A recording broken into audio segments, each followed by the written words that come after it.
Assalamualaikum Assalamualaikum warahmatullahi warahmatullahi wabarakatuh. wabarakatuh. Di sini kami akan menjelaskan mengenai materi list tugas kuliah dari kelompok 2 untuk memenuhi tugas proyek akhir semester. Sebelumnya, kami ingin memperkenalkan diri kami masing-masing. Yang pertama ada Saya Arizal Septino,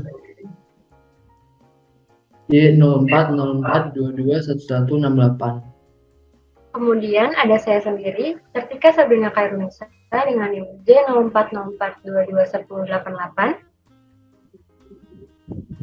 Kemudian saya Rafa Mariza dengan NIM J0404221101. Kemudian saya Raihan Abrar Bayaki dengan NIM J0404221032. Dan yang terakhir saya Praga Sukmana J0404221028.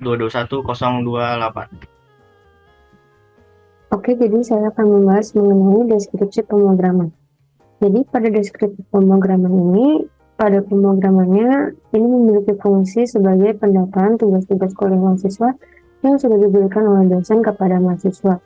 Pada pemrograman ini, kita juga bisa menambahkan tugas dan juga menghapus tugas yang sudah selesai atau yang sudah kita kerjakan. Sesudah itu, kita juga bisa menyimpan dan menampilkan tugas yang ada pada list tugas setelah kita mengsetnya. Fitur pada pemrograman. Yang pertama ada tambah tugas, hapus tugas, simpan tugas, tampilkan tugas. Yang pertama ada tambah tugas, yaitu untuk menambahkan tugas-tugas yang akan datang. Yang kedua ada hapus tugas. Hapus tugas digunakan untuk menghapus tugas-tugas yang sudah dilakukan. Yang ketiga ada simpan tugas. Simpan tugas ini kita menambahkan tugas dulu, lalu kita simpan tugas untuk dikerjakan nanti. Yang keempat ada tampilkan tugas. Tampilkan tugas berguna untuk menampilkan list-list tugas apa saja yang harus dikerjakan. Penggunaan function dan method.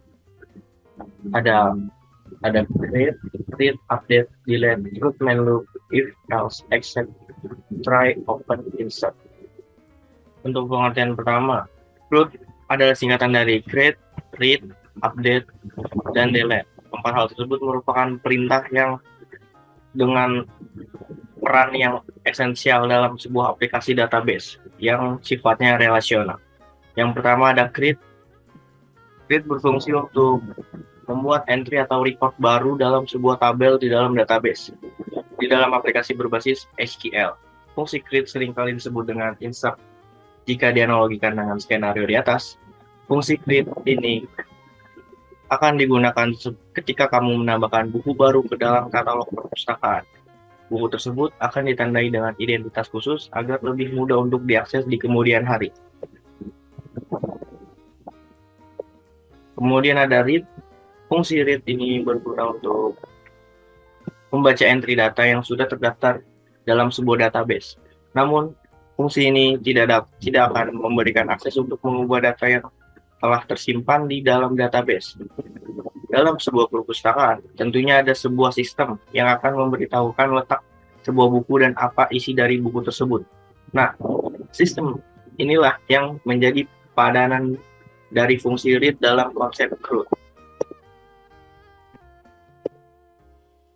Update. Fungsi update ini berperan penting untuk memperbarui entry data ketika informasi di dalamnya memerlukan perubahan. Dengan fungsi ini, kamu dapat mengubah detail dari sebuah entry di database.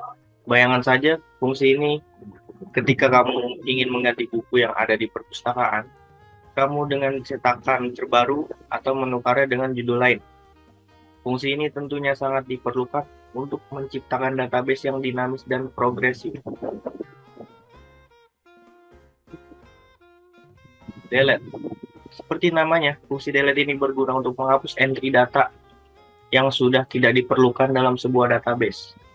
Ketika menggunakan fungsi ini, kamu akan mengakses detail terkait sebuah entry dan kemudian memberikan perintah kepada sistem untuk menghilangkannya dari database.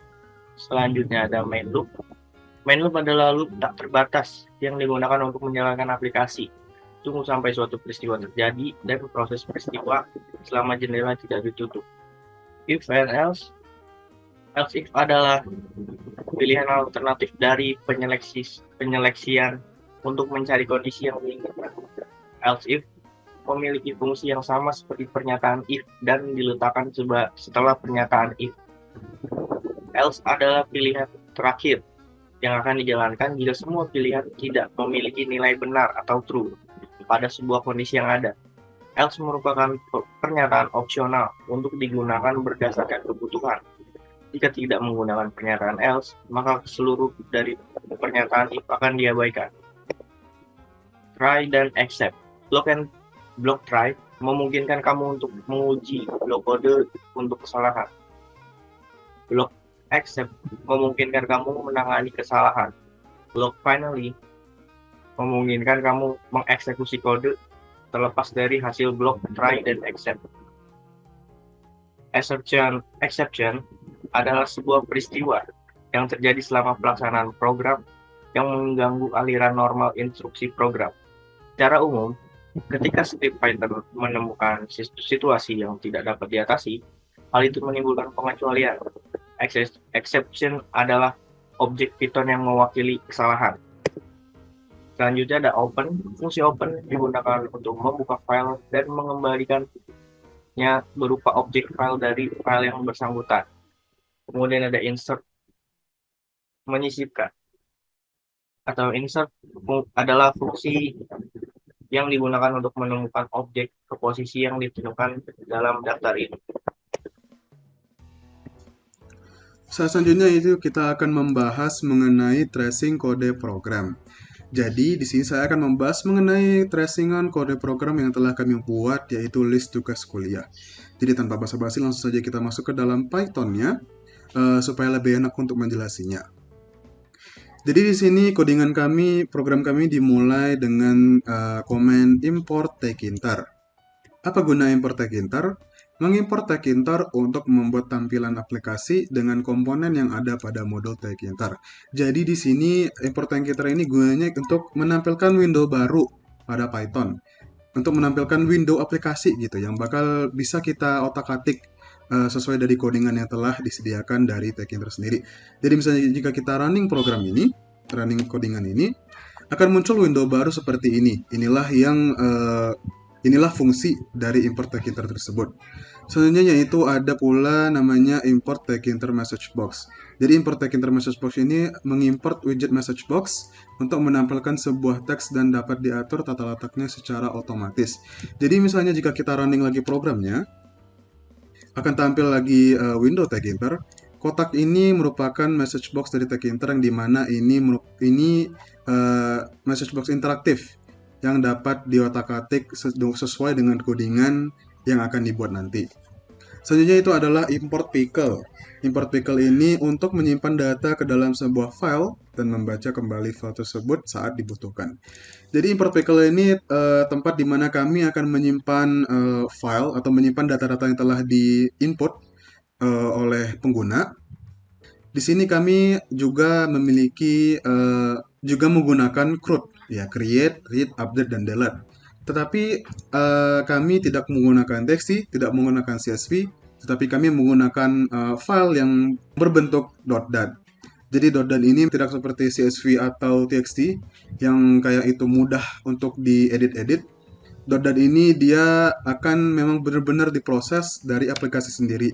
Walaupun sebenarnya kita bisa membuka aplikasi file .dat itu, tetapi jika ada satu yang dihapus dari isi atau konten .dat ini, maka segala hal dari file tersebut akan rusak. Jadi kita lanjut ke selanjutnya, yaitu root sampai dengan tkintar.tk dalam kurung tutup kurung. Jadi sini gunanya untuk membuat jendela kosong bernama root. Root title, string list tugas kuliah, memberi judul jendela root. Jadi misalnya jika kita running aplikasi ini, akan tampil window ini. Inilah guna dari root title, list tugas kuliah. Di sini tertulis list tugas kuliah. Inilah yang berfungsi dari root.title. Selanjutnya kita masuk ke dalam fungsi-fungsi. Fungsi-fungsi inilah yang akan digunakan, yang akan sangat krusial dalam runningan coding kami. Yang pertama yaitu def create task. Jadi def di sini, fungsi di sini maksudnya mendefinisikan fungsi create task atau menambahkan tugas. diawali dengan variable task sama dengan entry task.get buka kurung tutup kurung, mengembalikan tuple yang berisi teks baris dengan indeks dari awal hingga akhir inklusif. If task tidak sama dengan string, listbox tags insert taginter.end task, menambahkan lines baru ke dalam listbox. Entry task delete 0 taginter end, menghapus line di dalam range. Else taginter message box show warning title alert message tugas tidak terinput, munculkan peringatan pada message box tugas tidak terinput. Jadi guna dalam dev create task ini adalah fungsi untuk menambahkan tugas maksudnya. Jadi misalnya jika kita run aplikasinya, di sini misalnya kita ketikkan dasar pemrograman project dan tekan tambah tugas, disinilah dimana dev create task itu akan berjalan, akan berfungsi. Dan misalnya jika kita tidak mengetikkan apa-apa dan kita tekan tombol tambah tugas, akan muncul window alert tugas tidak terinput. Inilah merupakan runningan dari codingan taginter message box show warning title alert message tugas tidak terinput. Selanjutnya itu adalah dev delete task. Jadi dev delete task ini mendefinisikan fungsi delete task atau menghapus tugas. Diawali dengan try task index listbox task selection 0, mengembalikan tuple yang berisi nomor baris dari elemen atau elemen yang dipilih, dihitung dari 0. Jika tidak ada yang dipilih, kembalikan tuple kosong. Listbox delete task index, menghapus line di dalam range. Except taginter message box show warning title alert message tugas tidak terpilih, memunculkan peringatan pada message box tugas tidak terpilih. Jadi bagian fungsi ini kita dapat melakukan penghapusan tugas gitu. Misalnya tugas ini sudah siap, atau misalnya tugas ini salah gitu misalnya. Kita dapat menggunakan delete task. Jadi misalnya kita running program, kita tambahkan tugas matematika komputasi integral modul, kita tekan tambah tugas, kita tekan tambah tugas. Jadi misalnya jika kita tekan hapus tugas, maka apa yang sudah kita input tadi akan terhapus. Dan seperti yang sudah ditampilkan secara tidak sengaja tadi, jika misalnya kita tidak memilih tugas apa-apa di dalam message box, kita tekan hapus tugas, akan keluar window alert tugas tidak terpilih. Disinilah dimana codingan taginter message box warning alert tugas tidak terpilih. Selanjutnya itu ada pula fungsi selanjutnya, yaitu mendefinisikan fungsi read task. Jadi mendefinisikan fungsi read task ini adalah berisi codingan try, task, pickle, load, open, task.dat, rb, di mana isi dari file task.dat itu akan dibaca. File untuk menyimpan data yang telah diinput akan dibaca melalui pickle. Listbox task delete 0 taginter.end. For task in task, listbox task insert taginter end, task. Except taginter message box warning title alert file task tidak terdeteksi. Jadi di sini gunanya ini codingan yang ini akan membaca inputan yang telah dimasukkan di dalam file. Jadi file itu akan dibaca oleh fungsi read task ini. Jadi misalnya sebelumnya kita akan running, kita tambahkan sebelum kita masuk ke dalam read task ini, kita akan masuk dulu ke dalam dev update task, di mana dev update task ini juga berhubungan dengan read task. Update task ini berisi mendefinisikan fungsi update task atau menyimpan tugas. Variable task listbox task get 0 listbox task size, mengembalikan nomor ke dalam listbox. Pickle dump task open task.dat write atau wb. Jadi di sini gunanya ini untuk menyimpan apa yang telah kita input ke dalam message box ke dalam file task.dat. Jadi melalui inilah kita bisa kayak menginput ulang gitu menginput ulang dan menyimpannya dalam bentuk file task.dat. Jadi misalnya kita masukkan matematika, komputasi, integral, modul, tambah tugas. Kita masukkan dasar pemrograman, project, tambah tugas. Berpikir komputasional, project, tambah tugas. Dasar jaringan komputer, ujian praktikum, tambah tugas.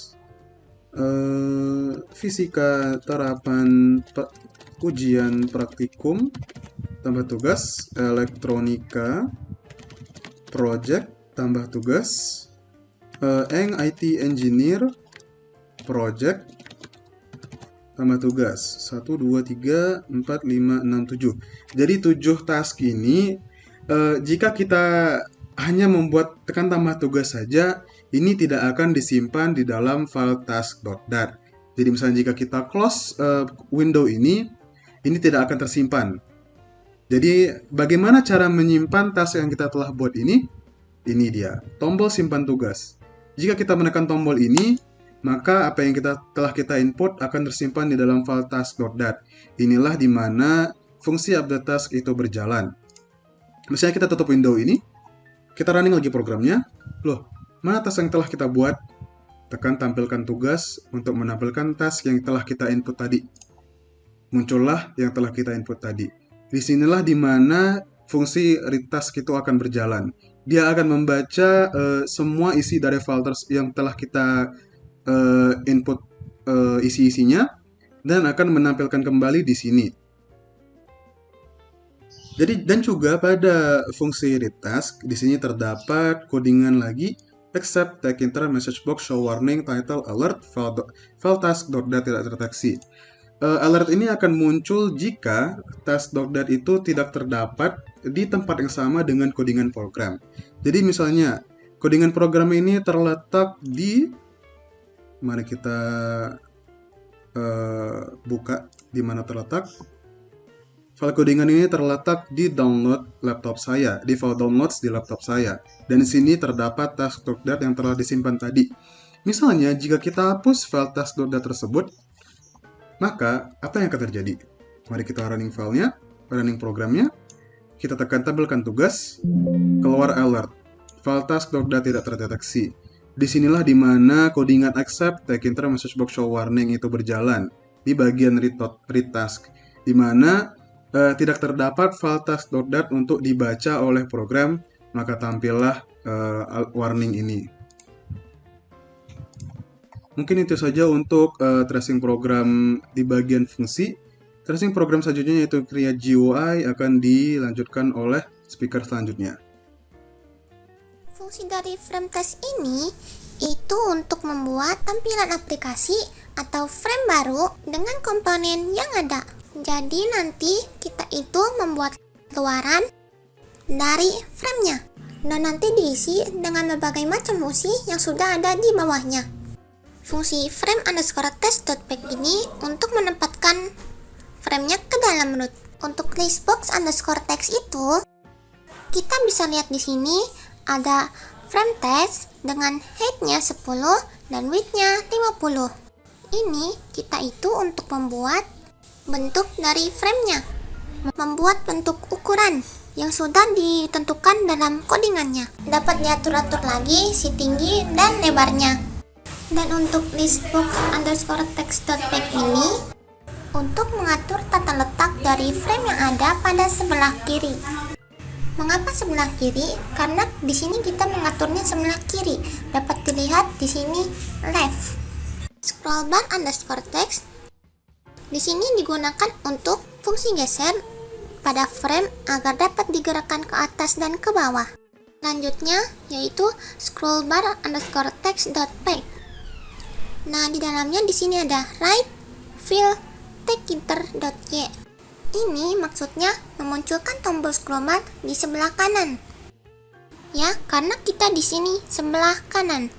Aturnya di sini. Selanjutnya ada listbox_text.config scroll command. Nah, di sini itu untuk mengatur scroll barnya agar dapat bergerak. Ya, di sini ada fungsi scroll command. Nah, di sini ada scrollbar underscore text.config. Itu mengatur listbox agar dapat bergerak dengan menggunakan scrollbar. Maksudnya apa? Jadi, nanti tampilan si listboxnya itu, misalkan kita sudah menginput banyak data. Nah, si data yang paling bawah itu sudah tertutup dan tidak bisa dilihat lagi oleh kita. Nah, jadi kita bisa menyekrolnya dengan menggunakan scrollbar ini. Jadi, layar tampilan pada si listboxnya ini dapat bergerak. Jadi kita dapat melihatnya. Oke, selanjutnya yaitu entry task. Entry task ini menampilkan text box entry yang akan menerima inputan dari user. Ya, jadi kita dapat memasukkan atau mengedit ke dalam si text entry ini. Selanjutnya yaitu entry task.pack, yaitu menempatkan entry ke dalam root. Button create task ini memiliki inputannya tambah tugas dan diberi lebarnya 48. Nah, fungsi si button create task ini untuk menampilkan tombol tambah tugas yang digunakan untuk mengeksekusi suatu perintah. Nah, sedangkan button create task.pack ini membuat tombol ke dalam rootnya. Selanjutnya ada button delete task. Di sini button delete task ini memiliki inputan nama hapus tugas dengan lebar 48.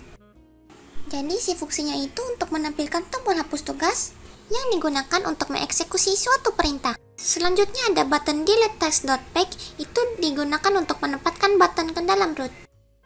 Selanjutnya ada button update task, itu inputan teksnya yaitu simpan tugas dengan lebar 48 dan berfungsi untuk membuat button baru di dalam root dengan teks simpan tugas dan digunakan untuk mengeksekusi suatu perintah.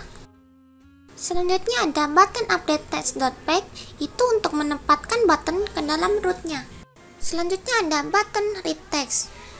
Jadi si button read text ini menampilkan tugas dengan inputan teks tampilkan tugas dan berfungsi untuk membuat button baru di dalam root dengan teks tampilkan tugas yang digunakan untuk mengeksekusi suatu perintah. Terakhir, root.mainLoop. Ini digunakan untuk mengulang program saat dijalankan. Kenapa mengulang program saat dijalankan? Karena di sini ada loop. Halo, saya Arizal Septino. Saya akan menguji coba program yang telah kita buat. Saya akan menunjukkan cara menambah tugas, menghapus tugas, menyimpan tugas, dan menampilkan tugas.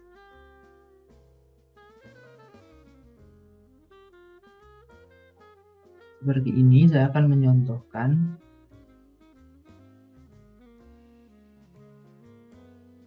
Di sini cara menambahkan tugas adalah kita langsung saja ketik di sini, contohnya seperti ini.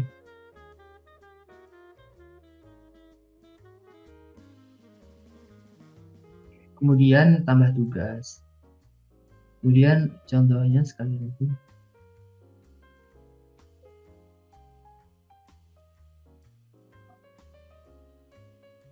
Kemudian klik tambah tugas.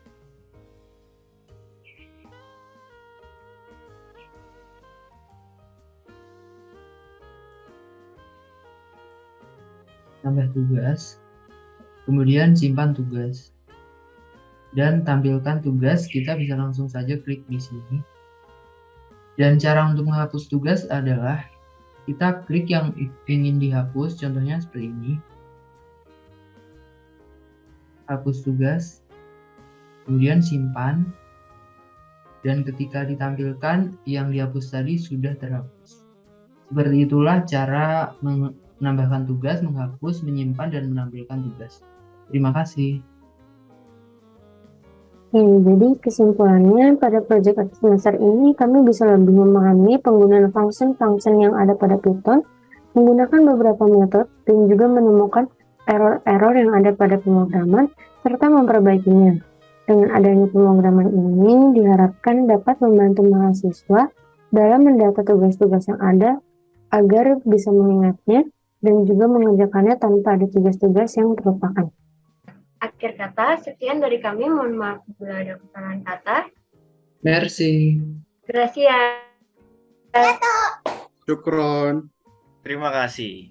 Yeay. Wassalamualaikum warahmatullahi wabarakatuh. Warahmatullahi wabarakatuh. Dadah, selamat tinggal.